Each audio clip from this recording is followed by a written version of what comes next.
नमस्कार मेरे प्यारे दोस्तों, मैं Shri Shiv Sai coaching institute of development का संस्थापक विष्णु सारस्वत आप सभी का आपके अपने चैनल पर स्वागत करता हूं। आज से हम शुरुआत करने जा रहे हैं संस्कृत की ऑल टीचिंग एग्ज़ाम के लिए स्पेशल फ्री ऑनलाइन कोर्सेज, जिसमें आपको CTET, MPTET, HTET, BTET, super TET and all teaching exam के विगत वर्षों के परीक्षा में आए हुए प्रश्न मिलेंगे, जिनकी संख्या 250 से अधिक होगी, जिसमें आपको संस्कृत पेडागोजी और संस्कृत स्पेशल के प्रश्न मिलेंगे। तो आज से शुरू हो जाइए। तो अब तैयारी होगी संस्कृत में फुल मार्क्स लाने की। तो आइए शुरुआत करते हैं संस्कृत के विगत वर्षों में आए हुए महत्वपूर्ण प्रश्न। तो आइए दोस्तों, अब शुरुआत करते हैं। हम आपके लिए लेके आए हैं all teaching exam special free online course, जो कि CTET, UPTET, MPTET, REET, super TET, HTET, BTET, all teaching exam हर एक परीक्षा के लिए बहुत महत्वपूर्ण होगा। हम पढ़ेंगे इसमें only previous year question paper, वो भी 250 से अधिक, जो कि होंगे संस्कृत स्पेशल और संस्कृत पेडागोजी के। सभी प्रश्न प्रीवियस ईयर पेपर होंगे, यानी विगत वर्षों में आए हुए, पिछले वर्षों में आए हुए सभी प्रश्न होंगे। और हम लोगों का टारगेट है फुल मार्क्स लाने का, एक भी नंबर कम नहीं लाना है, पूरे में पूरे नंबर चाहिए। तो आइए मेरे प्यारे दोस्तों, अब शुरुआत करते हैं। तो पहला प्रश्न जो है वो आया हुआ है सुपरटेट 6 जनवरी 2019 को आया हुआ है। जिसने सुपरटेट का पेपर दिया होगा उसको याद भी होगा। तो पहला प्रश्न क्या है? पहला प्रश्न है पितृशोषा का अर्थ है। पितृशोषा का अर्थ क्या होता है? पितृशोषा का अर्थ क्या होता है? बुआ होता है। चाची भी नहीं होता, ताई भी नहीं होता, मौसी भी नहीं होता। तो पितृशोषा एक संस्कृत शब्द है, इसका हिंदी में अर्थ क्या होता है? बुआ होता है। तो आइए अब चाची, ताई और मौसी को देख लेते हैं संस्कृत में क्या बोला जाता है। तो पहले वाले का अर्थ क्या हो गया? बुआ हो गया। अब आइए देखते हैं चाची को क्या बोलते हैं। चाची को बोलते हैं पितृव्या। क्या बोलते हैं? पितृव्या। मौसी को क्या बोलते हैं? मातृशोषा। क्या बोलते हैं? मातृशोषा। ताई को क्या बोलते हैं? अंबाला या ज्येष्ठांबा। बहुत आसान है, याद भी हो गया होगा। अब आइए एक बार दोबारा देखते हैं। चाची को क्या बोलते हैं? पितृव्या बोलेंगे। मौसी को मातृशोषा बोलेंगे। ताई को अंबाला या ज्येष्ठांबा बोलेंगे। तो आपको याद भी हो गया होगा। तो आइए अगले प्रश्न पे चलते हैं। अगला प्रश्न क्या है? दीर्घ संधि का उदाहरण है। दीर्घ संधि का हमको उदाहरण बताना है। तो दीर्घ संधि की पहचान हम कैसे करते हैं? इसमें बड़ा आ, बड़ी ई, बड़ा आ हो गया, बड़ी ई हो गई और बड़ा ऊ, इन तीनों में से किसी एक की मात्रा होगी, तो वो क्या होगा? दीर्घ संधि होगा। तो रमेशा में नहीं है, सदैव में भी नहीं है, पावका में भी नहीं है। किसमें है? श्रीशाह में। किसमें है? श्रीशाह में है। तो यानी कौन सा विकल्प सही हो जाएगा? सी विकल्प क्या होगा इसमें? सही होगा। तो दीर्घ संधि जहां भी मिले तो आपको क्या ढूंढना है? बड़ा आ, बड़ी ई और बड़ा ऊ की मात्रा हो, तो वो क्या कहलाएगी? दीर्घ संधि कहलाएगी। आइए दोस्तों अब अगला प्रश्न देखते हैं। अगला प्रश्न आया हुआ है सुपरटेट 6 जनवरी 2019 को आया हुआ है। प्रश्न है सूर्योदय शब्द में प्रयुक्त समास है। सूर्योदय शब्द में प्रयुक्त समास आपको बताना है। कर्मधारय, बहुब्रीय, अव्ययी भाव या तत्पुरुष। तो कर्मधारय समास नहीं होगा, बहुब्रीय भी नहीं होगा, अव्ययी भाव भी नहीं होगा। कौन सा होगा? तत्पुरुष समास होगा। तत्पुरुष समास पहचानते कैसे हैं? तत्पुरुष समास में क्या होता है? उत्तर पद क्या होता है? प्रधान होता है। तत्पुरुष समास में क्या होता है? उत्तर पद प्रधान होता है और कारक चिन्ह का क्या होता है? लोप होता है। कारक चिन्ह का क्या होगा? लोप होगा। तो आइए इसका आप समास विग्रह करते हैं।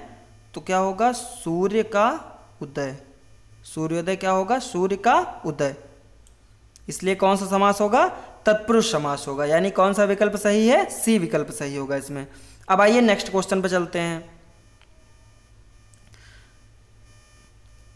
अगला प्रश्न है महिमा शब्द का लिंग है। महिमा शब्द का आपको लिंग बताना है। ये आया हुआ है यूपीटेट नवंबर 2018 में और उच्च प्राथमिक स्तर यानी 6 से 8 तक के लिए था। तो इसमें क्या होगा? पुल्लिंग होगा। क्या होगा? पुल्लिंग होगा। ये महिमा लड़की की बात नहीं हो रही, किसकी बात हो रही है? महिमा, जैसे प्रभु महिमा करते हैं, है ना, उस वाली महिमा की बात हो रही है। तो इसमें क्या होगा? पुल्लिंग होगा, ना कि स्त्रीलिंग होगा, नपुंसक लिंग और स्त्रीलिंग तो बिल्कुल नहीं होगा। तो इसमें कौन सा विकल्प सही हो जाएगा? इसमें पहला विकल्प सही हो जाएगा, यानी क्या होगा? पुल्लिंग होगा। अब आइए नेक्स्ट पे चलते हैं।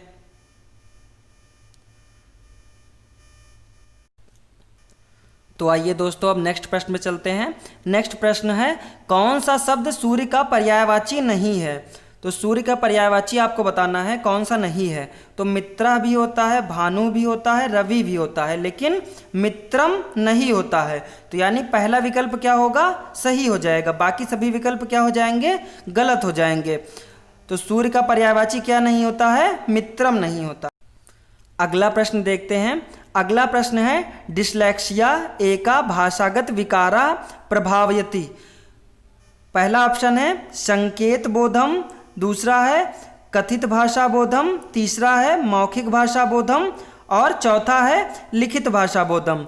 तो प्रश्न क्या कह रहा है? प्रश्न कह रहा है डिस्लेक्सिया एक भाषागत विकार को प्रभावित करता है। तो कौन से भाषागत विकार को प्रभावित करता है? लिखित भाषा बोधम, यानी कौन सा विकल्प सही होगा? चौथा विकल्प सही होगा। संकेत बोधम, कथित भाषा बोधम और मौखिक भाषा बोधम, इन सबको प्रभावित नहीं करता। किसको प्रभावित करता है? लिखित भाषा बोधम, यानी चौथा विकल्प क्या होगा? सही हो जाएगा। अब आइए नेक्स्ट पे चलते हैं। तो नेक्स्ट क्या है? तरु इति पदस्य पर्याया भवति। तरु का आपको पर्यायवाची बताना है। ये आया हुआ है सीटेट 2019 में आया हुआ है। तो तरु शब्द का पर्यायवाची कौन सा है? तो वर्तका, वर्तका नहीं होगा। वर्तक में क्या होता है? बतख होता है। अगला है भ्रमरा, भ्रमरा भी नहीं होगा, भंवरा होता है इसका अर्थ। अगला है वृक्षा, वृक्षा ही होगा। वृक्षा का पर्यायवाची क्या होता है? तरु होता है। और नदी नहीं होगा, यानी कौन सा विकल्प सही हो जाएगा? सी विकल्प सही होगा। कौन सा होगा? वृक्षा होगा। तो आइए दोस्तों अब अगला प्रश्न देखते हैं। अगला प्रश्न है अव्यय पद नहीं है। आपको बताना है कौन सा पद अव्यय पद नहीं है। ये आया हुआ है यूपीटेट 2018 में आया हुआ है। यूपीटेट नवंबर 2018 में आया हुआ है। ये 6 से 8 तक के लिए था। अब आइए देखते हैं कौन कौन सा है। पहला है चिरम है। पहला क्या है? चिरम। दूसरा क्या है? गंतुम। और तीसरा क्या है? दिशम। और चौथा क्या है? अपरम। तो अव्यय होते क्या हैं? अव्यय क्या होते हैं? जिनका लिंग वचन पुरुष के कारण कोई परिवर्तन ना हो, वो क्या कहलाते हैं? अव्यय कहलाते हैं। तो इसमें कौन सा सही होगा?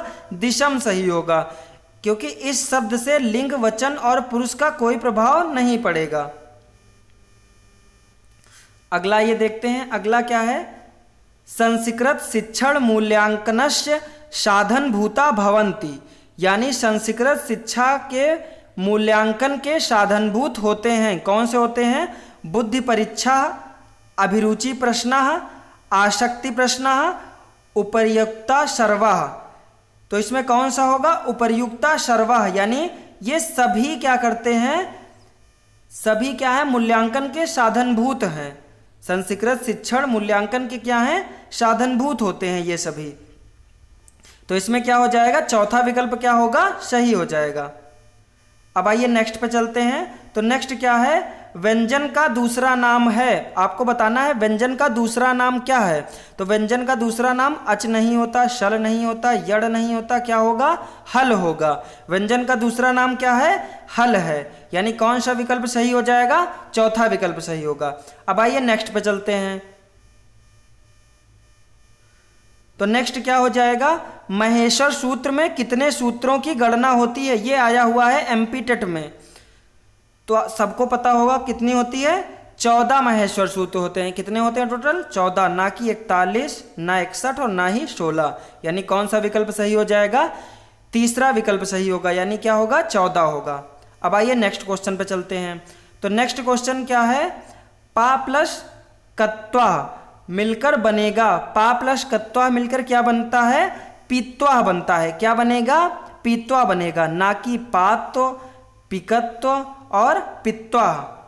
ये तीनों नहीं बनेंगे। कौन सा बनेगा? पीत्वा बनेगा। यानी कौन सा विकल्प सही होगा? बी विकल्प सही होगा।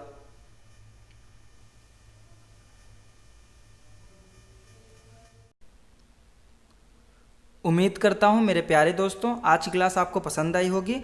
आज के बाद रोजाना आपको 7 से 8 के बीच में आप जहाँ से हमसे जुड़े हुए हैं आपको संस्कृत की एक क्लास प्रोवाइड होगी। संस्कृत के सभी प्रश्न मिला के 250 से अधिक आपको प्रश्न करवाए जाएंगे।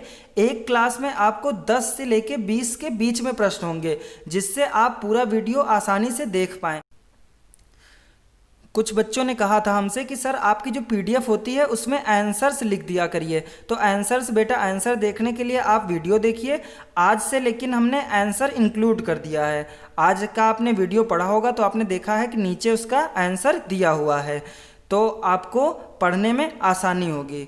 और याद रखना, हर एक दिन 7 से 8 के बीच में तैयार रहना संस्कृत की स्पेशल क्लास के लिए।